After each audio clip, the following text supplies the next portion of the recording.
Hello दोस्तों, एक बार फिर से आपके अपने परिवार निंजा टेक स्टडी में आपका स्वागत है। आज हम लोग कुछ चैप्टरों का स्टार्ट करने का हम प्रयास करेंगे। हम सोच चाह रहे हैं कि थोड़ा प्रैक्टिस सेट तो हो गया, प्रैक्टिस सेट को अभी जारी रखेंगे, मगर इसमें आपको एक बेसिक अगर जिनकी कमजोर है उनके लिए मैं स्टार्ट कर रहा हूँ। परसेंटेज से स्टार्ट करेंगे। हमें पता है कि परसेंटेज एक ऐसा चैप्टर है जो आपके हर एक चैप्टर को मजबूत करने की क्षमता रखता है। तो इसीलिए हम परसेंटेज को स्टार्ट किए हैं, ताकि जो बच्चे कमज़ोर हैं उनके लिए ये लाभदायक हो।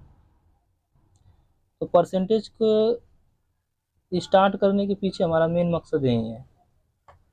तो परसेंटेज में हम पढ़ेंगे।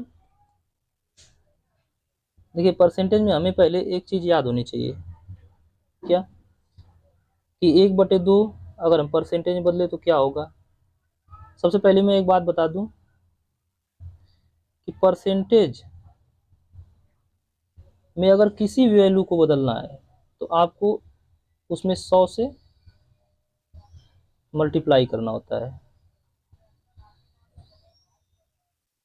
ठीक, अगर परसेंटेज में बदलना है तो 100 से मल्टीप्लाई करेंगे, और अगर उसमें परसेंटेज दिया है और परसेंटेज को हटाना है तब 1/100 से मल्टीप्लाई करेंगे। जैसे 20% है, इसमें से अगर परसेंटेज को हटाना तो 1/100 का इसमें मल्टीप्लाई करेंगे। ओके, तो चलिए इसमें मैं कुछ चीज़ें आपको बता दे रहा हूँ कि परसेंटेज में आपको क्या क्या याद होना चाहिए। जैसे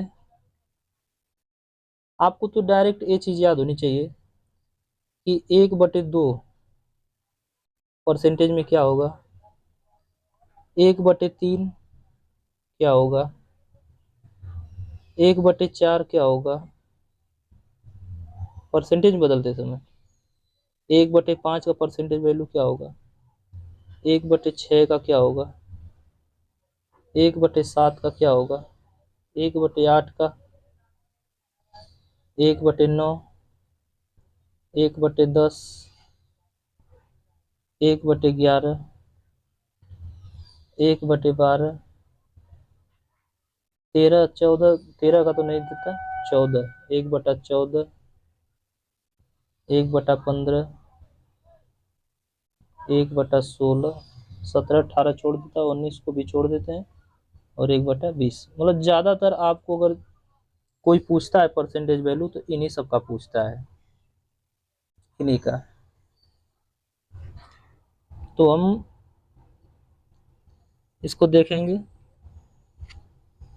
जैसे हम बताएं कि परसेंटेज में बदलने के लिए 100 से गुणा करेंगे। अगर इसमें हम 100 का गुणा करें तो 50% आएगा। तो हम गुणा करके नहीं जानेंगे, हम डायरेक्ट हमें याद होना चाहिए कि 50% की वैल्यू 1/2 होता है।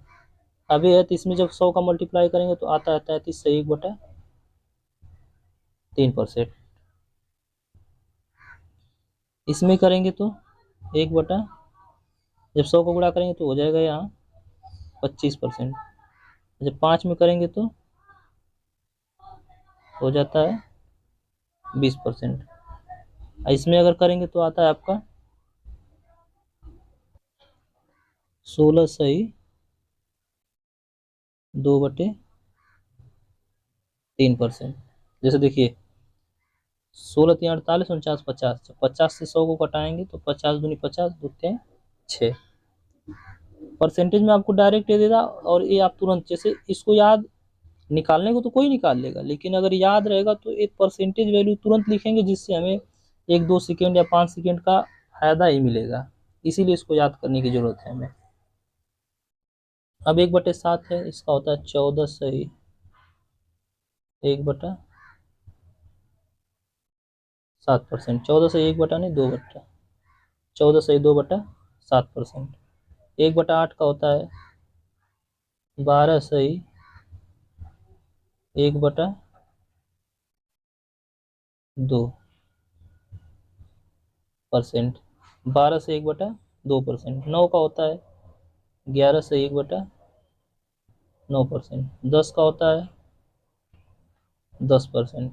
11 का होता है 9/1/11%। और 12 का होता है 8/1/3%। 14 का होता है 7/1/7%। 15 का होता है आपका 6/2/3%। 16 का होता है आपका 6/1/4%। और 20 का होता है आपका 5%। कभी कभी दे देता है 1/25 वाला भी, ये होता है आपका 4%। तो जान लीजिए कि इतना जो ये सब है, ये तो आपको याद होना ही चाहिए। मतलब हर कोई जानता है कि इसकी वैल्यू तो आप निकाल लेंगे, मगर अगर याद रहेगा तो जस्ट सेकेंड लिख देंगे, आपको वहाँ कुछ सोचने की आवश्यकता नहीं होगी। अब जैसे मान लीजिए हम इसका कुछ सवाल के माध्यम से बता दे रहे हैं इसका यूज। जैसे मान लीजिए दे दिया आपको सवाल कि 25% को दशमलव में बदलिए। 25% को दशमलव में बदलिए। 25% को दशमलव में बदलिए। तो देखिए 25% का हमें 100 का तो गुणा करना नहीं, क्योंकि हमें पता होना चाहिए कि 25% का जब फ्रैक्शन वैल्यू करेंगे तो अभी मैं लिखा था 25% का 1/4 होता है, ठीक। और 4 का हम इसमें भाग दे देंगे एक में। जब 4 का एक में भाग देंगे तो आएगा 0.25। यही आपका आंसर है। ओके। तो ऐसा सवाल आ जाता है कभी कभी एमटीएस वगैरह में, छोटा ही। दूसरा जैसे मान लीजिए दे दिया आपको, अब इस बार मान लीजिए दे दिया ऐसे कि 9/25 को 9/25 को, इसको दशमलव नहीं, इसको प्रतिशत प्रतिशत में बदलो। किसमें बदलना है? प्रतिशत में। जब 9/25 को प्रतिशत में बदलना है तो देखिए ये 9 × 1/25 देखेंगे। 9 × 1/25, और 25% को हम लिखे थे उधर 4%, यानी 9 × 4%। तो क्या हो जाएगा? 9 चौक का 36%। ये तो हो गया छोटा रूप बदलने का। ऐसे ऐसे सवाल कभी कभार दे देते हैं। चलिए हम स्टार्ट करते हैं कुछ सवाल को लेके। आपकी स्क्रीन पे दिखाई दे रहा होगा, आप जैसा कि देख पा रहे हैं, कह रहा है कि 35/75 का कितना प्रतिशत है? 35/75 का कितना प्रतिशत है? कितना प्रतिशत है? तो देखिए एक काम सुनिए पहले। जिस जिसको पूछता है उसको ऊपर लिखेंगे, और जिससे पूछता है उसको नीचे। जिससे पूछता है तो जिससे पूछेगा वो नीचे रहेगा, और जिसको पूछेगा वो ऊपर रहेगा। परसेंटेज में बदल, और इसमें आपको यहाँ पे मल्टीप्लाई कर देंगे। या यह बात अगर आपने ध्यान से कवर कर लिया तो जान लीजिए कि आप परसेंटेज में किसी भी सवाल को बदल सकते हैं। जैसे ये कह रहा है कि 35/75 का, तो किसको कह रहा है? 35 को कह रहा है। किससे कह रहा है? 75 से कह रहा है। तो हम इसे लिखेंगे 35/75 और गुणा कर देंगे 100 का। देखिए 25 × 75, 25 चौक का 100। अब तो ये कटेगा नहीं, तो नहीं कटेगा तो इसको पहले देखिए इसमें इसका गुणा कर दीजिए। तो 4×5 = 20, 4×3 = 12, 13 = 14 बटा में 3 भाग कर दीजिए। 3 चौक का 12 बचा 2, 3 छक 18 बचा 2, यानी 46/2/15। 3%। आपका ऑप्शन नंबर 1 सही हो गया। Option number 1। चलिए देखते हैं अगला सवाल। जैसा कि आप अपनी स्क्रीन पे देख पा रहे होंगे, कह रहा है कि यदि किसी संख्या के 60% में से 60 घटाने पर 60 आता है तो वह संख्या क्या है। तो किसी संख्या के 60% में से, देखिए इसको दो तरीके से हम लगाएंगे। दो तरीके में क्या, एक तो ऑप्शन से लगा देंगे और एक जो है कि बेसिक से लगाएंगे। तो बेसिक पहले इधर देखिए, बेसिक में क्या है कि वह संख्या, हम मान लेंगे कि वह संख्या क्या है, वह संख्या x है। तो किसी संख्या का यानी x का 60% यानी 60%, जब परसेंटेज को हटाएंगे तो बटा में 100। किसी संख्या के 60% में से 60 घटाने पर, 60 को घटाने पर क्या आता है, 60 आता है। किसी संख्या के 60% में से 60 घटाने पर 60 ही आता है। देखिए 0 0 गया, यानी कि 6x बटा में 10 बराबर, ये इधर चला जाएगा तो 60 प्लस 60 हो जाएगा, यानी कि 6x बराबर देखिए 120 हो जाएगा, और इधर ही आएगा तो 10 का इसमें गुणा हो जाएगा। यानी देखा जाए तो x बराबर क्या हो जाएगा, 1200 बटा में 6, 6 दुना के 12, 200 आपकी वह संख्या है, यानी ऑप्शन नंबर 4। बेसिक से मैं क्या इसको बता दिया तो बेसिक से इतना बड़ा गया। ऑप्शन में क्या है, ऑप्शन में आप ऑप्शन को पिक करेंगे। देखिए या तो ऑप्शन को आगे से पिक किया जाता है या तो पीछे से। कह रहा 60% में से, यानी ज्यादा में से फिर 60 घटा रहा है, यानी छोटी संख्या से स्टार्ट करेंगे। यानी पहले हम 150 को देखेंगे फिर 200 को। देखिए हमारा आंसर जो है 200 आ गया, तो हम आंसर आने की वजह से थोड़ा इसी को लेके चलते हैं। मान लीजिए ऐसे हम अगर आपको 200 ही पिक करते हैं, तो कह रहा है कि इसका 60%, इसका 60%, जब इसका हम 60% निकालेंगे, 6 दुना के 12, 120 आया। में से कह रहा था अगर 60 घटाओगे तो 60 आएगा। जब इसमें से देखो 60 घटाया तो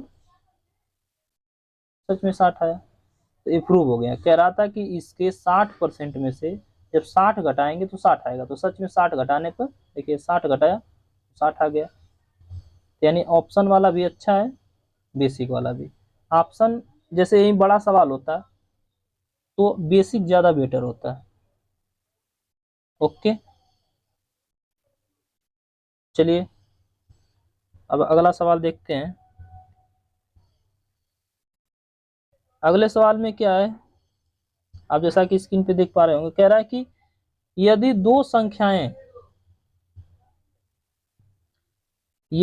संख्याएं तीसरी संख्या से क्रमशः 30% तथा 40% कम हो तो पहली संख्या दूसरी संख्या का कितना प्रतिशत है। देखिए इस सवाल को बताने से पहले मैं एक चीज बता दूं पहले। जैसे कभी कभी एक कह देता है कि कम है ज्यादा है, तो जब कम और ज्यादा की बात करें, जैसे मान लीजिए कह दे कि 20% में वृद्धि कह दे, 20% में हुई वृद्धि कह दे, और इसी 20% की इधर बात करके कह दे कि कमी हुई, तो देखिए जब वृद्धि कहेगा तो 20% का फ्रैक्शन वैल्यू क्या होता है, 1/5, यानी 5 में 1 की वृद्धि हुई, 5 में 1 की वृद्धि हुई। यानी कि जब वृद्धि हुई तो इसको कैसे लिख सकते हैं, 6/5। लेकिन जब कमी की बात करेगा तो 20/5 यानी 1/5 होगा। यानी अब इसमें कमी हुई तो 5 में 1 की कमी हुई, यानी 4/5 ऐसे लिखा जाता है। ओके, देखिए क्वेश्चन में क्या कह रहा है कि 30% और 40% दो संख्याएं तीसरी से कम है।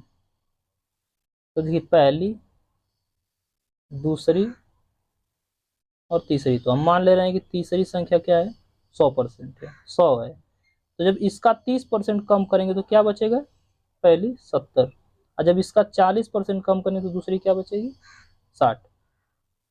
देखिए क्वेश्चन में कह रहा है कि पहली संख्या का दूसरी संख्या कितना प्रतिशत है। तो पहली संख्या का यानी इसका, इससे कह रहा है, इसको कह रहा है। तो अब बताएं, जिसको कहेगा उसको ऊपर और जिससे कहेगा उसको नीचे। और परसेंटेज बदलने के लिए 100 से मल्टीप्लाई, 0 0 कटा, तो यानी ये हो गया आपका 600 बटा में 7, 600 बटा में 7। हम बताएं कि अगर 1/7 अगर दिख जाए तो उसको क्या लिखते हैं, 14 सही 2/7। भाग देंगे तो आप लिख लेंगे, लेकिन इसको मैं ये बताना चाह रहा हूँ, जैसे 1/7 था तो परसेंटेज बदलने के लिए हम लिख रहे थे 14 सही 2 बटा, जब इसको परसेंटेज में बदलें तो 100/7 है, तो 14 सही 2/7। लेकिन आगे देखिए ये 100 ना होके 600 है, तो इसमें 6 का मल्टीप्लाई कर देंगे, तो 14 6 84, 14 6 84 और 6 दूना के 12, तो 12/7 ना होके इसमें फिर 12 में एक बार भाग देंगे, तो हो जाएगा आपका 85 सही 5 बचेगा, 5/7%।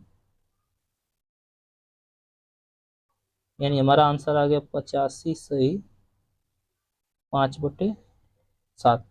ऑप्शन नंबर 3, आपका option number 3 is the right answer.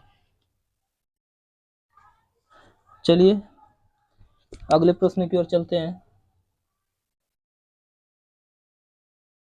अगला प्रश्न क्या कह रहा है कि यदि ए की आय बी की आय से 25% अधिक है, ए की आय बी की आय से 25% अधिक है, तो बी की आय ए की आय से कितना प्रतिशत कम है। क्वेश्चन में है ए और बी। ए को कहा है कि ए जो है कि बी से अधिक है, तो बी का हम मान ले रहे हैं कि 100 है, वह या इससे कितना अधिक है, 25% अधिक, यानी 125। तो ऐसे तो हम लगा देंगे आराम से, लेकिन हम फ्रैक्शन अभी पढ़े हैं कि 25% की फ्रैक्शन वैल्यू क्या होती है, 1/4। तो जो नीचे होता है, जो नीचे होता है जिससे कहता है वो उसका मान होता है, यानी कि 4 जो है ये बी के लिए है और एक अधिक है यानी 5 यह ए के लिए। तो कह रहा है कि ए जो है बी से 25% अधिक है, तो अब यह बी ए से कितना कम है। तो यहाँ पे देखा जाए तो एक कम है, किससे कम है, 5 से कम है। परसेंटेज बदलने के 100 से गुणा, और 1/5 की फ्रैक्शन वैल्यू होती है 20%, यानी हमारा आंसर 20% है। यानी कि बी जो है ए से कितना कम है, 20% कम है। ठीक, यानी ऑप्शन नंबर आपका कौन सा सही है, 4। Option number 4 is the right answer.